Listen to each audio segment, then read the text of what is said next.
इस गहन विश्लेषण में या कहें इस डीप डाइव में स्वागत है। आज हमारे पास जो अध्ययन सामग्री है वो मिक दुनिया की बातें हैं या रटने वाली चीजें हैं, लेकिन आज हमारी चर्चा का मकसद कुछ और ही है। सही कहा।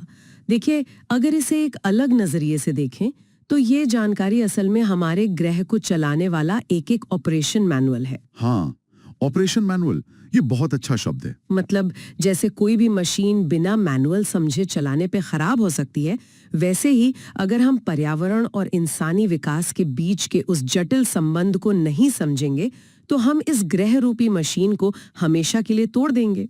और हमारा आज का मिशन यही है कि बिना किसी भारी भरकम शब्दावली के उन बारीक कड़ियों को जोड़ा जाए, उन तथ्यों को बाहर निकाला जाए जो हमारी हर सांस से जुड़े हैं। क्योंकि दिन के अंत में हम सब इसी एक ग्रह पर रह रहे हैं, तो शुरुआत वहीं से करते हैं जो इस पूरी कहानी का केंद्र है, यानी एंथ्रोपोजेनिक गतिविधियां, मानव जनित गतिविधियां।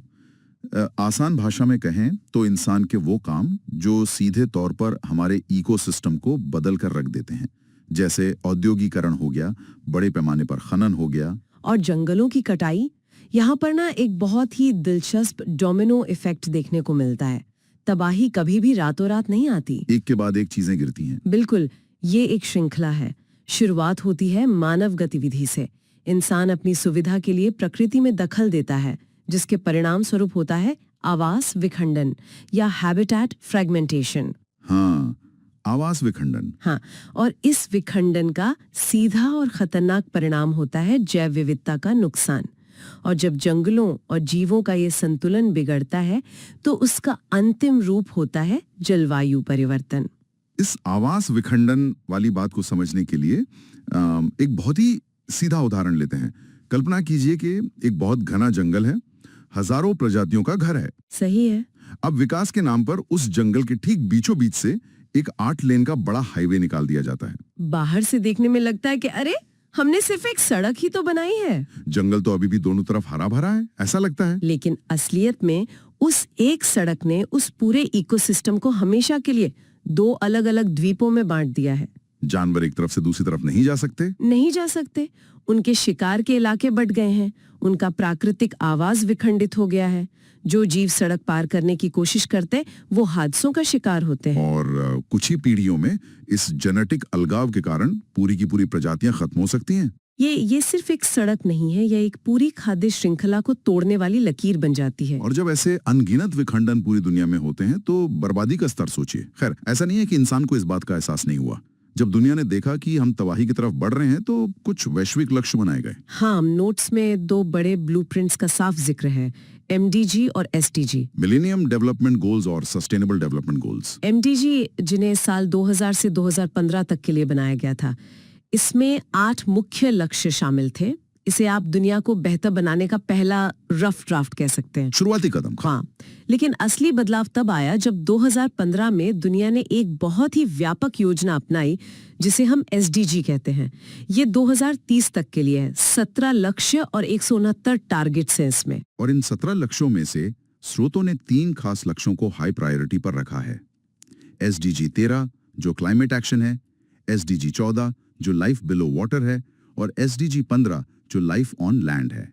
इन तीनों को बाकी सभी लक्ष्यों की नींव माना जा सकता है।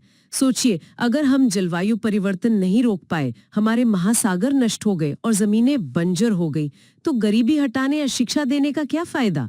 एक मृत ग्रह पर कोई अर्थव्यवस्था काम नहीं कर सकती। बिल्कुल नहीं कर सकती। ये बहुत कड़वी सच्चाई है। तो हमारे पास दुनिया बचाने के ये शानदार लक्ष्य तो हैं, लेकिन जब हम असल में अपने घरों से बाहर निकलते हैं तो जो सबसे पहली चीज महसूस होती है वो है प्रदूषण। जमीनी हकीकत। हाँ, जमीनी हकीकत। चलिए हवा, पानी और मिट्टी के इस संकट की तरफ बढ़ते हैं। वायु प्रदूषण की बात करें, जो हर बड़े शहर की कहानी है, तो विज्ञान प्रदूषकों को 2 मुख्य श्रेणियों में बांटता है। प्राथमिक और द्वितीयक प्रदूषक, प्राइमरी और सेकेंडरी। हाँ, प्राथमिक प्रदूषक वो है जो किसी स्रोत से सीधे हवा में निकलते हैं, जैसे आपकी कार से निकलने वाला कार्बन मोनोऑक्साइड या कारखानों से निकलने वाला सल्फर डाइऑक्साइड और पार्टिकुलेट मैटर। और द्वितीयक प्रदूषक, ये सीधे किसी चिमनी से नहीं निकलते। ये तब बनते हैं जब प्राथमिक प्रदूषक हवा में मौजूद सूरज की रोशनी या अन्य रसायनों के साथ प्रतिक्रिया करते हैं। स्रोतों में एक ऐसे ही द्वितीयक प्रदूषक का जिक्र है PAN, परऑक्सी एसिटाइल नाइट्रेट। बिल्कुल। जब शहरों में स्मॉग छाता है और हमारी आंखों में तेज जलन होने लगती है, तो असल में वो जलन इसी PAN रसायन की वजह से होती है। और पार्टिकुलेट मैटर यानी PM 2.5 के बारे में जो जानकारी है वो तो डराने वाली है। PM 2.5 हवा में तैरने वाले ऐसे कण हैं जिनका व्यास 2.5 माइक्रोमीटर से भी कम होता है। इतने सूक्ष्म। इन्हें रोक नहीं पाता। ये सीधे फेफड़ों के सबसे भीतरी हिस्से में पहुंचते हैं और वहां से हमारे खून में मिल जाते हैं। सीधे ब्लड स्ट्रीम में। हाँ, और जो प्राथमिक प्रदूषकों में सल्फर डाइऑक्साइड है, वही वायुमंडल में नमी के साथ मिलकर एसिड रेन यानी अम्लीय वर्षा का मुख्य कारण बनती है, जो इमारतों से लेकर जंगलों तक को गला देती है। हवा से अब अगर पानी की तरफ चलें, तो पानी की शुद्धता नापने का एक बहुत ही दिलचस्प पैमाना है जिसे BOD यानी बायोकेमिकल ऑक्सीजन डिमांड कहा जाता है। ये परीक्षा के नजरिए से बहुत अहम कॉन्सेप्ट है। हाँ, और इसका गणित बहुत सीधा है। पानी में BOD का स्तर जितना ज्यादा होगा, उसमें घुली हुई ऑक्सीजन उतनी ही कम होगी और वो पानी उतना ही ज्यादा प्रदूषित माना जाएगा। और पानी में ये ऑक्सीजन कम कैसे हो जाती है, इसे समझने के लिए यूट्रोफिकेशन की प्रक्रिया को देखना होगा। यूट्रोफिकेशन ये एक तरह की पारिस्थितिक त्रासदी है, जब खेतों से बहकर आए उर्वरकों या सीवेज के कारण किसी तालाब में नाइट्रोजन और फास्फोरस जैसे पोषक तत्वों की मात्रा बहुत ज्यादा बढ़ जाती है, तो पानी की सतह पर शैवाल बहुत तेजी से पनपने लगते हैं। Algal blooms. हाँ, एल्गल ब्लूम्स। पूरा तालाब एक मोटी हरी चादर से ढक जाता है। देखने में शायद हरा भरा लगे, लेकिन असल में ये मौत की चादर है। क्योंकि जब ये शैवाल मरते हैं और सड़ते हैं, तो पानी में मौजूद बैक्टीरिया उन्हें विघटित करने के लिए पानी की सारी ऑक्सीजन खींच लेते हैं। बिल्कुल। आखिर में ऑक्सीजन की कमी के कारण मछलियां मरने लगती हैं और वो पानी का स्रोत पूरी तरह से एक डेड जोन में बदल जाता है। हवा और पानी के बाद मिट्टी का नंबर आता है। यहाँ एक अवधारणा है बायोमैग्निफिकेशन। बायोमैग्निफिकेशन यानी कैसे मिट्टी या पानी में मिलाया गया एक मामूली सा जहर खाद्य श्रृंखला में ऊपर जाते जाते जानलेवा स्तर तक पहुंच जाता है। जैसे लेड और मरकरी जैसी भारी धातुएं। ये कभी नष्ट नहीं होती, पर्यावरण में बस इनका जमाव होता रहता है। अगर पानी में थोड़ी सी मरकरी है, तो छोटी मछलियां उसे ग्रहण करेंगी, फिर एक बड़ी मछली ऐसी दर्जनों छोटी मछलियों को खाएगी, तो उसके शरीर में वो सारा जहर इकट्ठा हो जाएगा। और फिर जब कोई इंसान उस बड़ी मछली को खाएगा, तो उसके शरीर में उस जहर की सांद्रता अपने चरम पर होगी। जो खाद्य श्रृंखला में जितना ऊपर है, उसके शरीर में इन भारी धातुओं का उतना ही ज्यादा जमाव होगा। तो ये तो वो चीजें थीं जिन्हें हम सूंघ सकते हैं, देख सकते हैं। लेकिन एक और अदृश्य खतरा है जो पूरे ग्रह को एक भट्टी में बदल रहा है, ग्रीन हाउस प्रभाव। जिसमें ग्रीन हाउस गैसें पृथ्वी की सतह से वापस अंतरिक्ष में जाने वाले लॉन्ग वेव रेडिएशन यानी गर्मी को रोक लेती हैं। और यहाँ इन नोट्स में एक ऐसा तथ्य है जो अक्सर चौंका देता है। जब भी ग्लोबल वार्मिंग की बात होती है, हर कोई तुरंत कार्बन डाइऑक्साइड को सबसे बड़ा गुनहगार मान लेता है। लेकिन ऐसा है नहीं। बिल्कुल नहीं। ग्रीन हाउस प्रभाव में सबसे बड़ा योगदानकर्ता कार्बन डाइऑक्साइड नहीं है।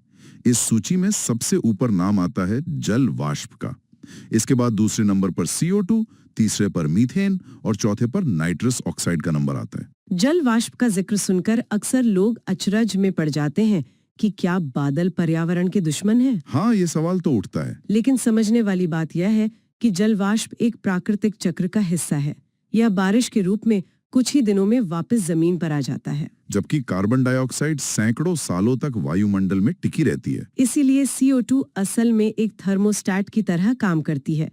इसके साथ ही ग्लोबल वार्मिंग पोटेंशियल यानी GWP को समझना भी अहम है। GWP ये बताता है कि कोई गैस CO2 के मुकाबले कितनी ज्यादा गर्मी सोख सकती है। हाँ, CO2 को एक बेसलाइन मानकर उसका GWP एक तय किया गया है। और इस बेसलाइन के हिसाब से मीथेन CO2 की तुलना में लगभग 25 गुना ज्यादा गर्मी रोकती है। लेकिन सबसे खौफनाक गैस है SF6 सल्फर हेक्साफ्लोराइड।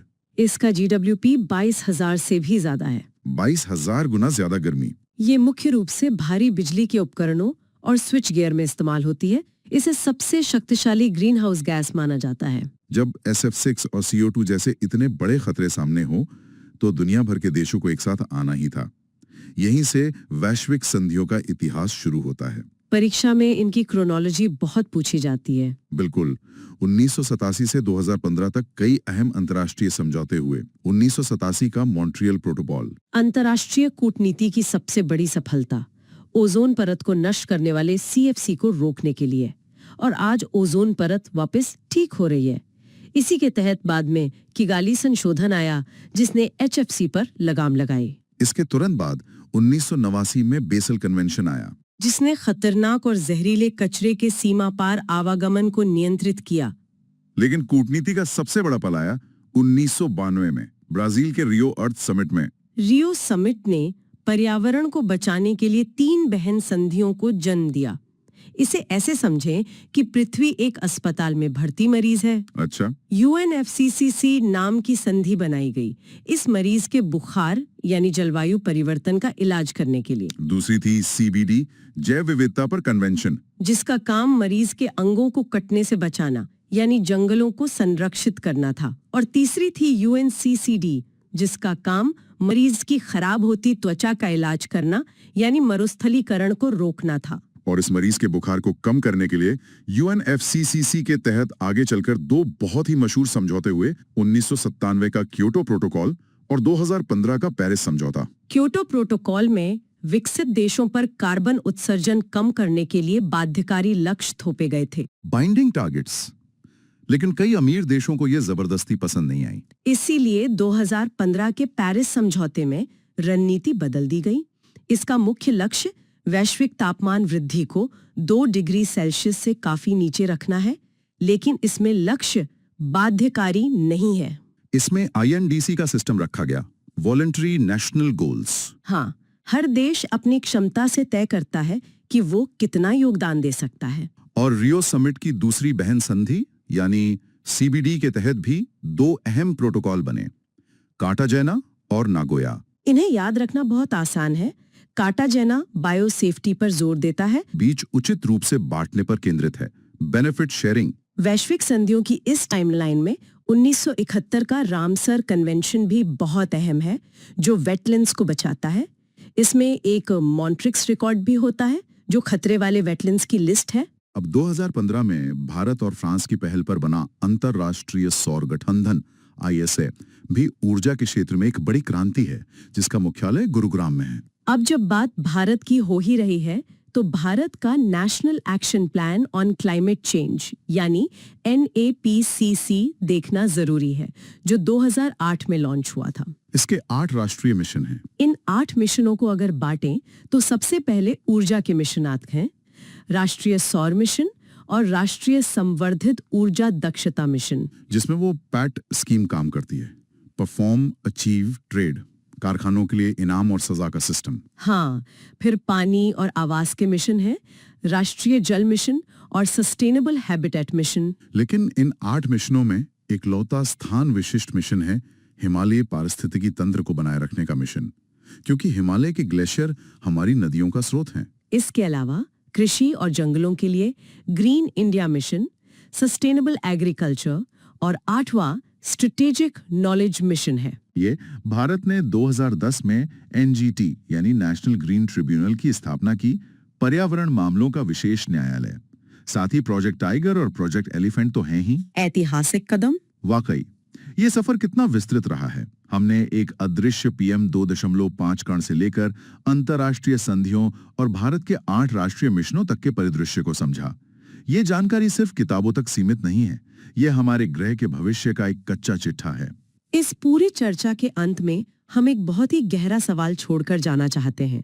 हमने देखा कि इस खतरनाक डोमिनो इफेक्ट को रोकने के लिए हमारे पास 17 वैश्विक लक्ष्य हैं, संधियां हैं, 8 मिशन हैं, लेकिन जमीन पर असलियत क्या है?